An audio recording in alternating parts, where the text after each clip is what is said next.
Hii ni MJW, habari njema za Kikristo. Jina langu ni Wilson Mwangosi. Taarifa itakuwa wakati huu, kila jambo au neno au kusudi lolote atakalolionea haya mtu yoyote ni dhambi kwake.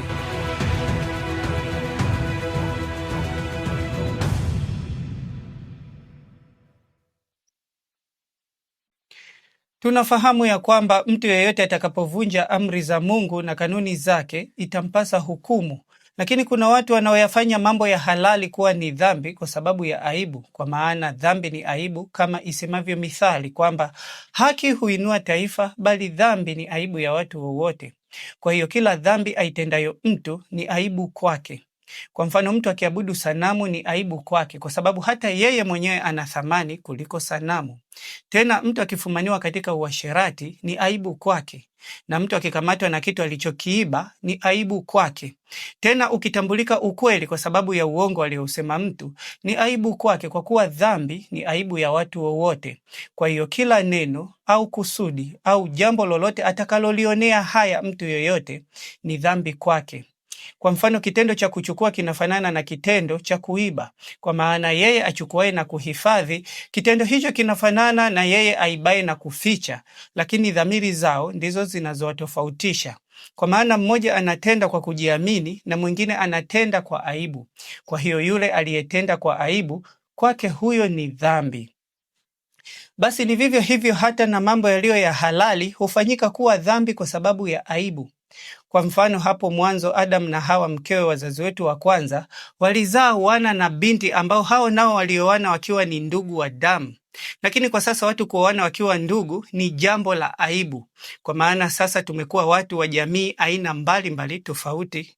Na hata hivyo imeandikwa, tena mtu mume akimuoa umbu lake, binti ya baba yake au binti ya mama yake, na kuuona utupu wake, na huyo mwanamke kauona utupu wake huyo mume, ni jambo la aibu, watakatiliwa mbali mbele ya macho ya wana wa watu wao. Amefunua utupu wa umbu lake, naye atauchukua uovu wake. Kwa hiyo hata na wewe mwenyewe, mtu yeyote atakapokuambia kuwa haujapendeza nawe ukaona haya, hakika hiyo ni dhambi kwako kwa aibu yako.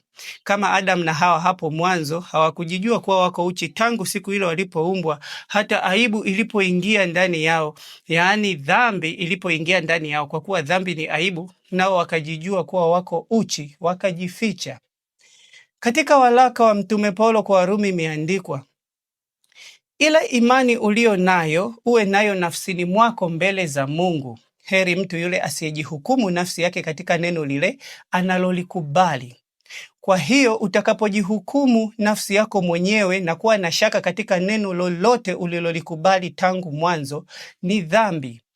Tena mtu atakapokushutumu kwa sababu ya chakula chako nawe ukaona haya, hakika hiyo ni dhambi kwako, kwa maana imeandikwa, lakini aliye na shaka kama akila amehukumiwa kuwa ana hatia, kwa maana hakula kwa imani, na kila tendo lisilotoka katika imani ni dhambi.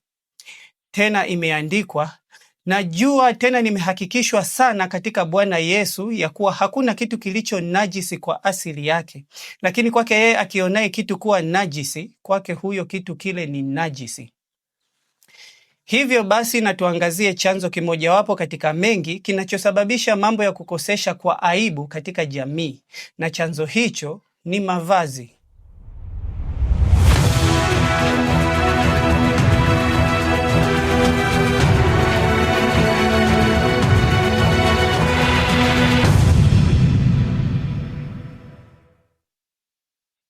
Hapo mwanzo Mungu alipoumba mtu kwa mfano wake na kwa sura yake, kabla ya dhambi kuingia ulimwenguni, Mungu hakumfunika huyo mtu kwa manyoya kama wanyama wengine, wala hakumfunika kwa vazi lolote. Lakini ilipoingia aibu, ndipo watu tulipoanza kuvaa mavazi, naye Mungu akatuamuru juu ya mavazi tunayoyavaa, ili tusije tukaleta machukizo kwa Bwana Mungu wetu. Kwa maana imeandikwa, mwanamke asivae mavazi yampasayo mwanamume, wala mwanamume asivae mavazi ya mwanamke, kwa maana kila afanyie mambo hayo ni machukizo kwa Bwana Mungu wako. Lakini kuna watu ambao kwa mitazamo yao na hisia zao na kwa mapokeo yao wanawahukumu watu wengine kwa sababu ya mavazi yao, kinyume kabisa na agizo alilolitoa Mungu dhidi ya mavazi, hata kuwakosesha hao watu kwa aibu na kuchukiza, ikiwa Mungu hapo mwanzo hakuwafunika hao watu wanaoshutumiwa kwa mavazi yoyote walipozaliwa. Kwa mfano, imeandikwa, naye alikuwa amevaa kanzu ndefu, kwa kuwa kwa nguo hizo huvikwa binti za mfalme walio wanawali. Kwa maana hapo zamani wanawake nao walikuwa wanavaa kanzu, kwa sababu nyakati zile kulikuwa na kanzu impasayo mwanamke na kanzu impasayo mwanamume. Kwa sababu nyakati zile kulikuwa hakuna jina lingine linalotenganisha hayo mavazi kama ilivyo wakati huu. Kwa kuwa wakati huu baibui ni kanzu impasayo mwanamke na kanzu inampasa mwanamume, lakini wakati ule baibui nayo ilikuwa inaitwa kanzu. Hivyo basi wakati huu kuna shati mpasayo mwanamume na shati mpasayo mwanamke inayoitwa blouse. Basi kwa sababu hiyo watu hawakuilaani blouse, kwa kuwa blouse ina jina lake tofauti na shati impasayo mwanamume. Lakini kuna watu wanaoshutumu dhidi ya suruali zinazovaliwa na wanawake, wakisema ati suruali ni vazi liwapasalo wanaume pekee, kwa sababu tu hakuna jina lingine linalotenganisha suruali impasayo mwanaume na suruali impasayo mwanamke. Ikiwa mwanamke haimpasi kuvaa suruali impasayo mwanamume, wala mwanamume haimpasi kuvaa suruali ya mwanamke, kwa sababu hata utengenezaji wake unafuata maumbile ya kike pamoja na tofauti zake zingine. Tena kuna suti impasayo mwanamume na suti impasayo mwanamke, na yoyote avae mavazi yasiyompasa ni machukizo kwa Bwana Mungu wako. Tena imeandikwa, kujipamba kwenu kusiwe kujipamba kwa nje, yaani kusuka nywele na kujitia dhahabu na kuvalia mavazi, bali kuwe utu wa moyoni usioonekana katika mapambo yasiyoharibika, yaani roho ya upole na utulivu iliyo ya thamani kuu mbele za Mungu. Hii ni MJW, habari njema za Kikristo.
Hii ni MJW, habari njema za Kikristo. Jina langu ni Wilson Mwangosi.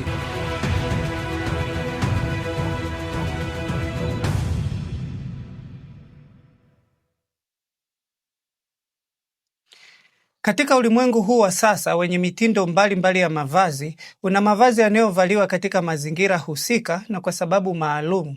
Yaani kuna mavazi yanayostahili kuvaliwa katika nyumba ya ibada, tena kuna mavazi kwa ajili ya michezo na mavazi kwa ajili ya kazi husika. Kwa hiyo mtu yeyote atakapovaa vazi lolote mahali ambapo hapastahili kuvaliwa vazi hilo, ni aibu kwake. Kwa mfano, mtu atakapovaa vazi linalostahili kuvaliwa ufukweni au kwenye michezo, lakini huyo mtu akaenda na vazi hilo katika nyumba ya ibada, nao watu wakamfedhehesha dhidi ya vazi hilo, naye akaaibika, hakika hiyo ni dhambi kwake kwa aibu yake. Lakini asipoaibika, hakika hiyo siyo dhambi kwake, bali ana matatizo ya afya ya akili, kama alivyo mtu mzima atembeavyo uchi machoni pa watu, naye asione haya, kwa sababu ya kutokujua maarifa ya kupambanua mema na mabaya kama mtoto.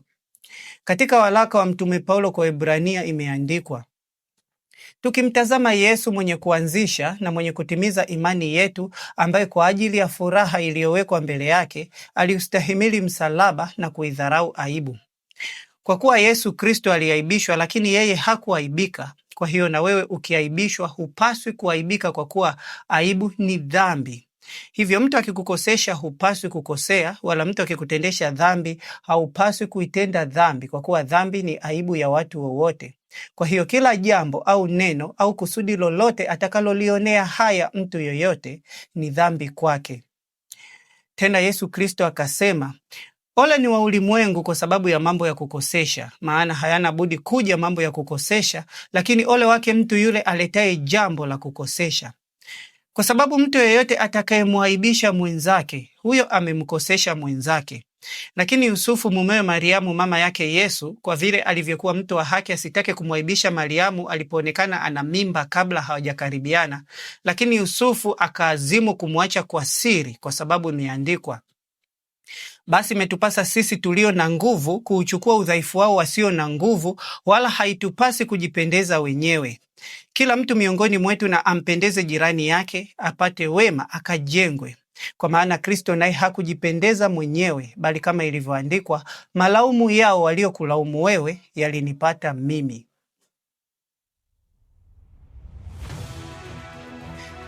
Katika mitandao ya kijamii, matangazo haya yanapeperushwa katika ukurasa wa Facebook na YouTube channel ya MJW Tanzania. Hii ni MJW, habari njema za Kikristo.